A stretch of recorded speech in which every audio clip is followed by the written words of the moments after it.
programa Cultura Espírita, do Instituto de Cultura Espírita do Brasil. Olá, amigos, aqui estamos no nosso primeiro programa do ano de 2016, e como sempre, contando com a preciosa colaboração de dois, como é que eu posso dizer, baluartes, do nosso programa, da nossa possibilidade de estarmos com vocês, Tem aqui o Joel. O Joel já está, uns 2 anos, 2 anos. O Geraldo Cardoso, então, a impressão que eu tenho é que ele sempre esteve por aqui. Desde me engano. Então eu peço, nesse nosso primeiro programa, o Geraldo continua, muito embora numa titularidade permanente, mas ele também substitui o nosso César Reis, que devido às suas múltiplas atividades e suas múltiplas responsabilidades, ele tem ficado realmente impedido de comparecer no nosso programa. Mas ele é lembrado como também um outro baluarte do programa.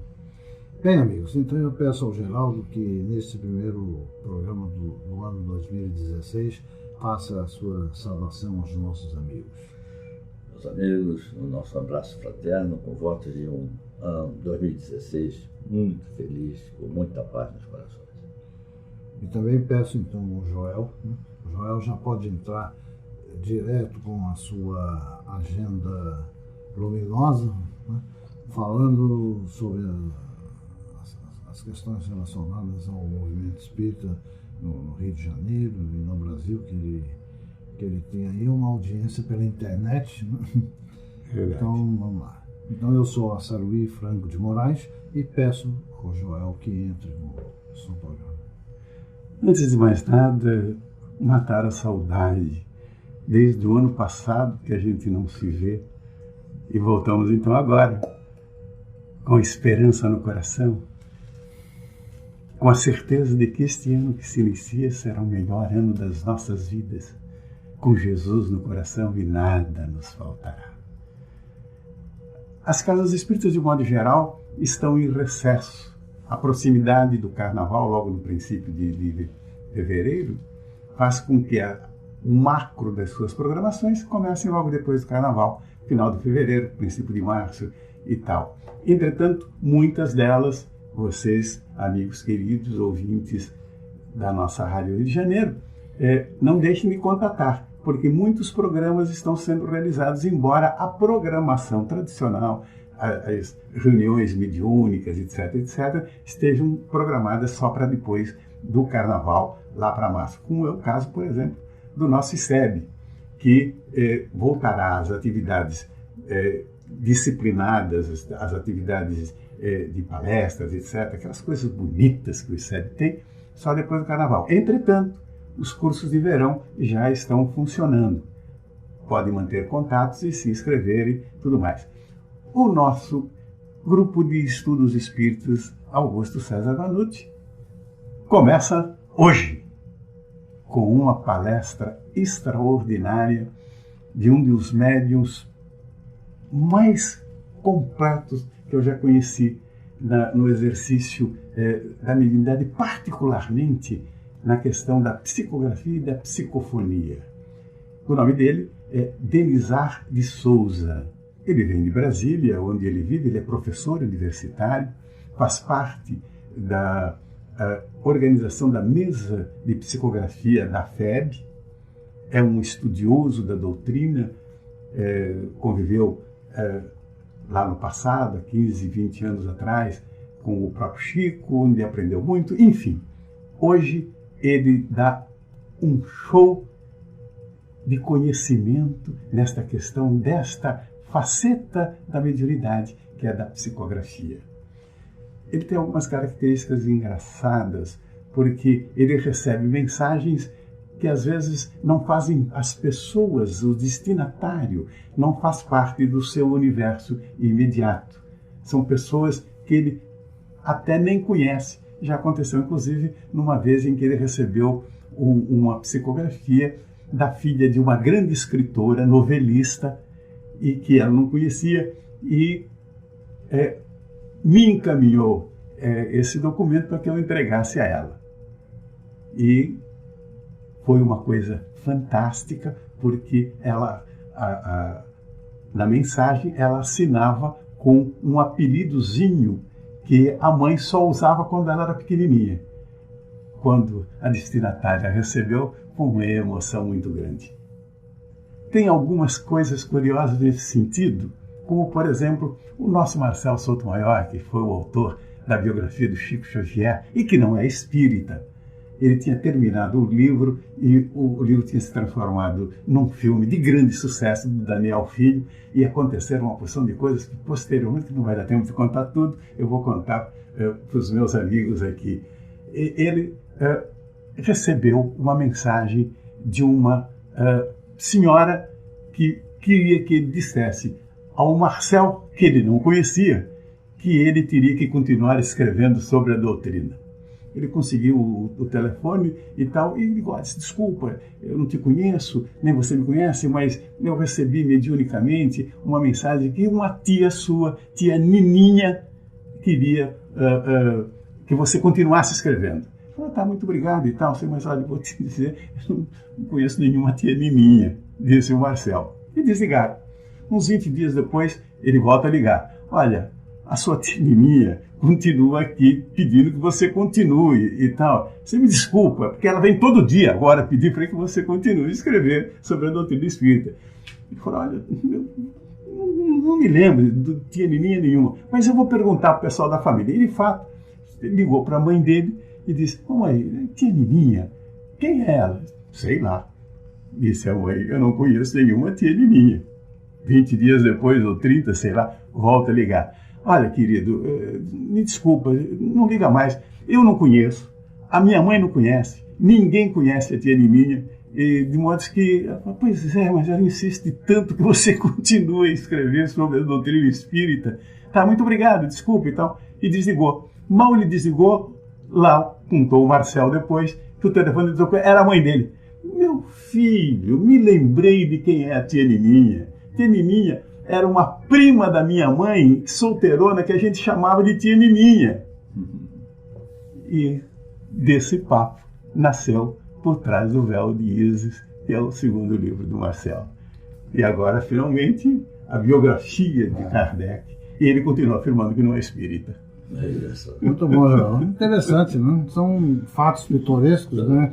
Que são assim histórias leves, né? Depoimentos muito suaves, mas que vêm confirmar a veracidade, né, da relação com o mundo espiritual. E ao longo do filme aconteceram uma porção de coisas que numa outra oportunidade eu conto para vocês. Contar.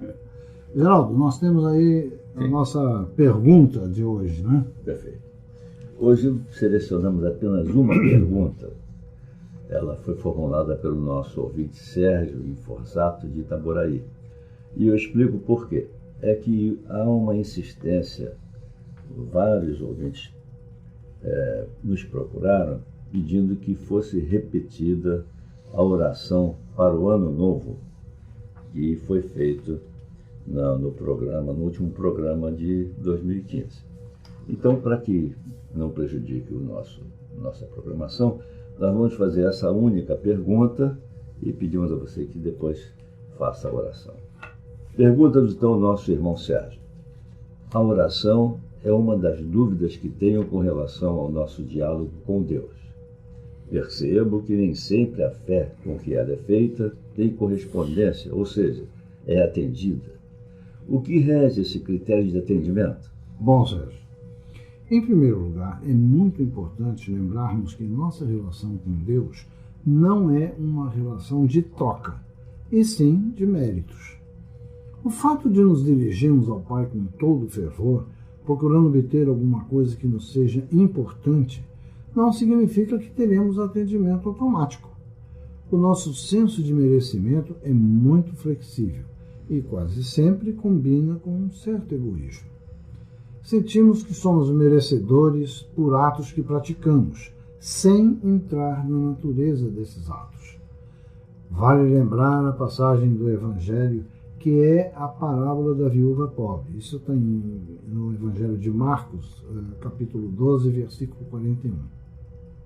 Nessa passagem, os fariseus ricos depositavam gordas contribuições na caixa de coleta, e com isso estavam certos de que estariam agradando a Jeová. Enquanto que a viúva pobre, ao depositar 2 moedas, era alvo de chacotas, pois aquilo não poderia agradar a Deus. No entanto, a memorável lição de Jesus exaltou e engrandeceu o gesto da viúva, que deu do que não tinha, e com isso alcançando um mérito muito maior.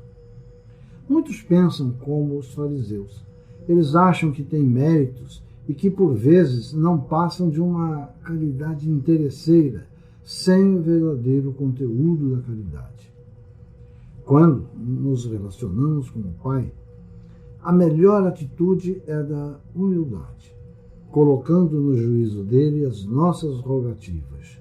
E Deus, sabedor de todas as coisas, há de permitir aquilo que de melhor pudermos receber.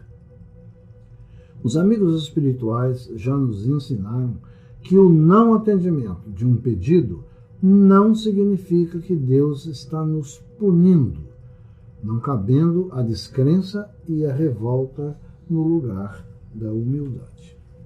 Então, Geraldo, como você explicou aos nossos ouvintes, né, nós tivemos um volume até razoável de amigos em todos os lugares, na casa espírita, o pessoal encontrando, eu ouvi o programa, que bonita aquela oração, pode repetir, coisas desse tipo.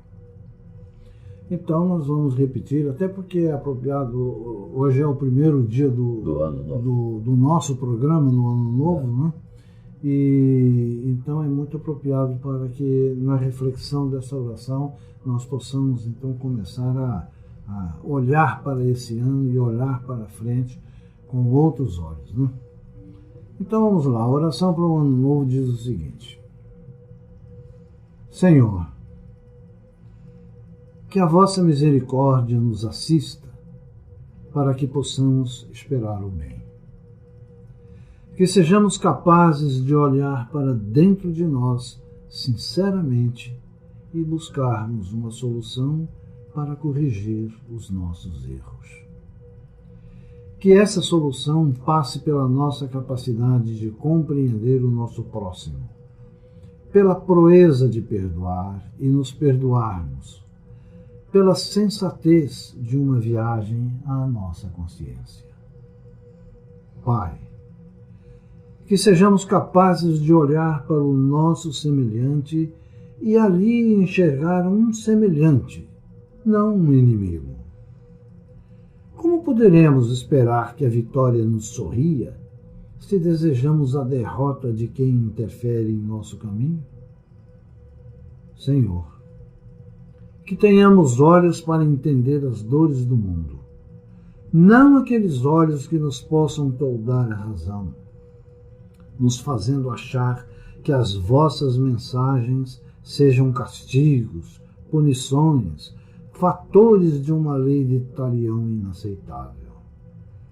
Que possamos, dentro dos nossos limites de um orbe em evolução, lamentar a fome, impedir pelo coração a mão que fere, o ódio que mata, a inveja que destrói. Senhor dos mundos, não deixe que o orgulho e a vaidade assumam o nosso querer e nos transformem em pobres vítimas da soberba, da presunção e da efêmera sensação de poder. Que nossos exércitos se desfaçam ante o vosso olhar compassivo, para que todos, fraternalmente, possamos construir um mundo mais tolerante, ameno e promissor.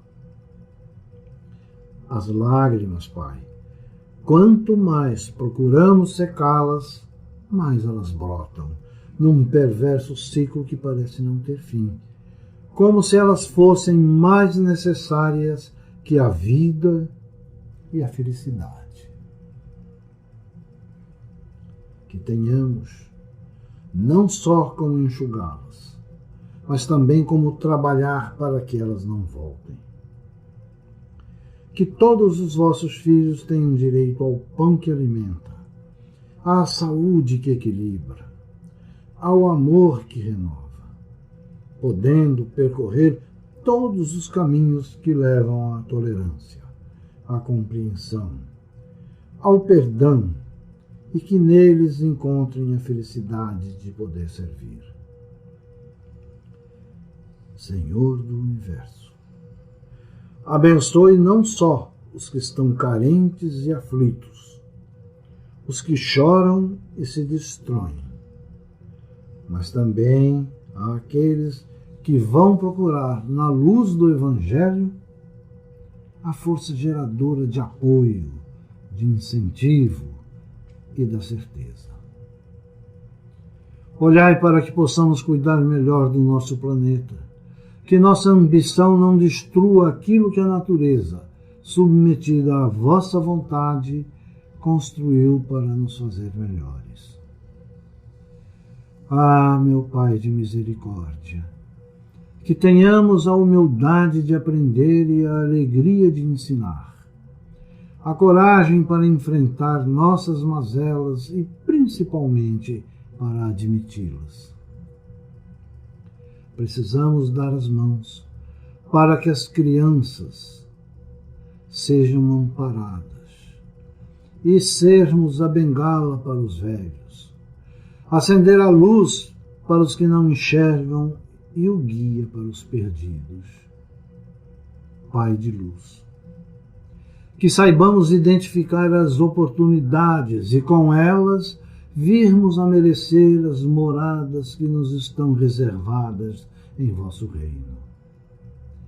Que possamos viver o espírito das bem-aventuranças e entender por que a humildade nos levará às primícias do vosso reino. Todavia, Pai, não permita que eu acumule um monte de pedras ao meu lado.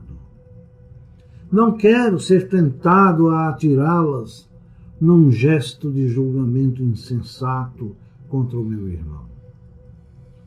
Muito pior que receber as pedradas do juízo alheio é atirá-las no afã de fazer uma justiça que não me pertence. Sobretudo, obrigado. Muito obrigado pela graça de recebermos a vida e, com ela, a oportunidade de elevarmos o nosso pensamento até vós. Que assim seja. Muito bem, amigos, aqui ficamos nesse nosso bloco, agradecidos pela atenção. Na continuação, nós vamos ter o nosso querido Geraldo Cardoso com a sua Internet do Bem. Que a paz de Deus, que a paz de Jesus esteja com todos. Instituto de Cultura Espírita do Brasil. Meus amigos, a Internet do Bem traz hoje uma mensagem sobre o desapego às coisas materiais. Vivemos uma época de celebridades, apelos fáceis à riqueza, ao consumismo, às paixões avassaladoras. Transitamos aturdidos por um mundo em que o destaque vai para aquele que mais tem. E a todo instante, os comerciais de televisão, os anúncios nas revistas e jornais, os outdoors clamam: compre mais, ostente mais, tenha mais e melhores coisas. É um mundo em que luxo, beleza física, ostentação e vaidade ganharam tal espaço que dominam os julgamentos. Mede-se a importância das pessoas pela qualidade de seus sapatos, roupas e bolsas. Dá-se mais atenção ao que possui a casa mais requintada ou situada nos bairros mais famosos e ricos. Carros bons, somente os que têm mais acessórios e impressionam por serem belos, caros e novos, sempre muito novos. Adolescentes não desejam repetir roupas e desprezam produtos que não sejam de grife. Mulheres compram todas as novidades em cosméticos. Homens se regozijam com os ternos caríssimos das vitrines. Tornamo-nos, enfim, escravos dos objetos. Objetos de desejo que dominam nosso imaginário, que impregnam nossa vida, que consomem nossos recursos monetários. E como reagimos? Será que estamos fazendo algo, na prática, para combater esse estado de coisas? No entanto, está nos desejos a grande fonte de nossa tragédia humana. Se superarmos a vontade de ter coisas, já teremos caminhado muitos passos na estrada do progresso moral. Experimente olhar as vitrines de um shopping. Olhe bem para os sapatos, roupas, joias, chocolates, bolsas, enfeites, perfumes.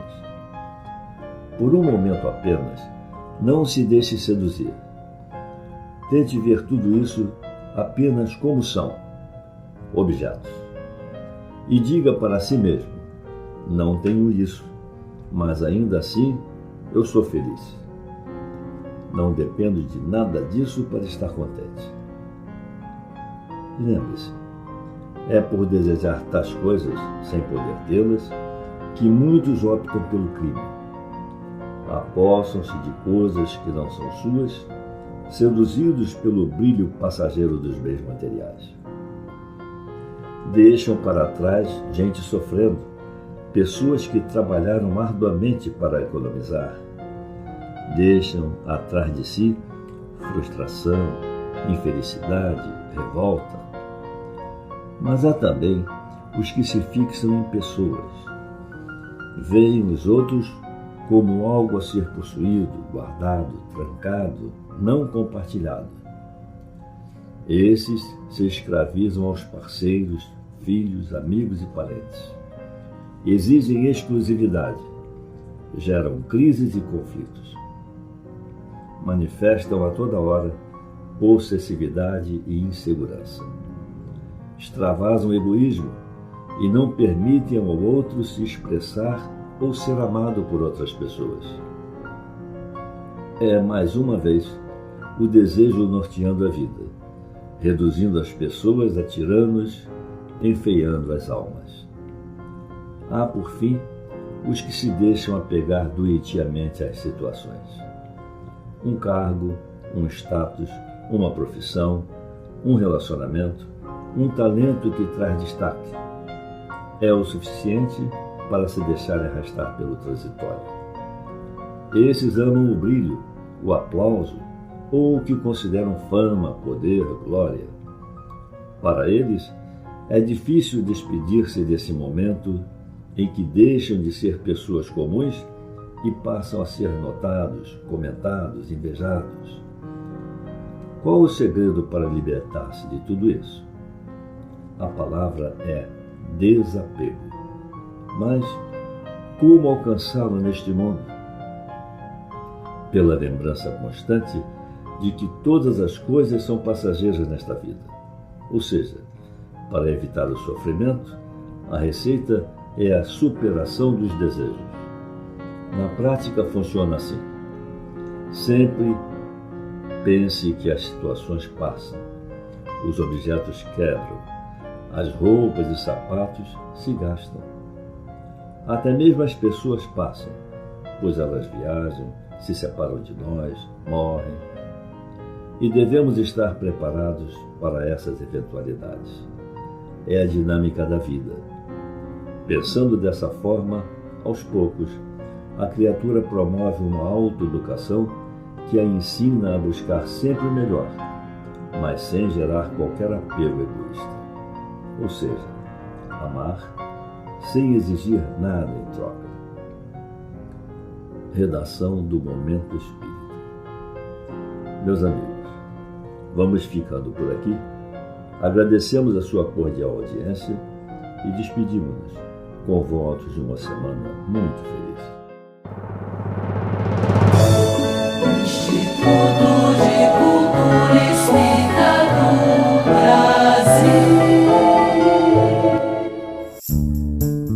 Noticiário do Instituto de Cultura Espírita do Brasil. Estamos juntos neste novo ano.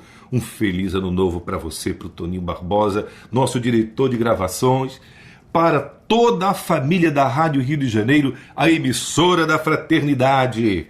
E as notícias do nosso ICEB. No próximo sábado, nós teremos uma palestra com o tema livre com o professor César Reis. Próximo sábado, 9 de janeiro, às 14 horas. Não haverá atividade na parte da manhã. E a nossa aula magna, a nossa aula inaugural, será em março, como todo ano. Mas, no primeiro sábado de janeiro nós não tivemos atividades, e no próximo sábado, o professor César Reis com o tema livre, às 14 horas, no nosso ICEB.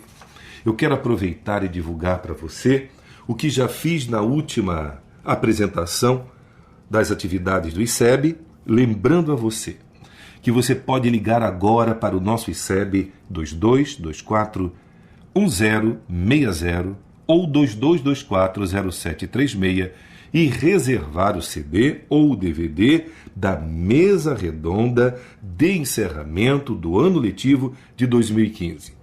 O ICEB funciona de segunda a sexta-feira no horário comercial. Muito bem, o tema: o despertar da consciência para a conquista da saúde integral. Nós tivemos 4 participantes desta mesa redonda. Luzia Matias, Educação e Saúde. José Henrique Rubim, Saúde Integral. Cláudio Conte, O Despertar da Consciência. E Tatiane Belliene, Saúde e Plenitude. Ligue para o ICEB 2224 1060 2224 0736, reserve o seu CD ou o seu DVD da mesa redonda de encerramento do ano letivo de 2015. Este foi o noticiário do Instituto de Cultura Espírita do Brasil, Neandertal Alves, e até o nosso próximo programa. Pela Rádio Rio de Janeiro, o Instituto de Cultura Espírita do Brasil apresentou Cultura Espírita.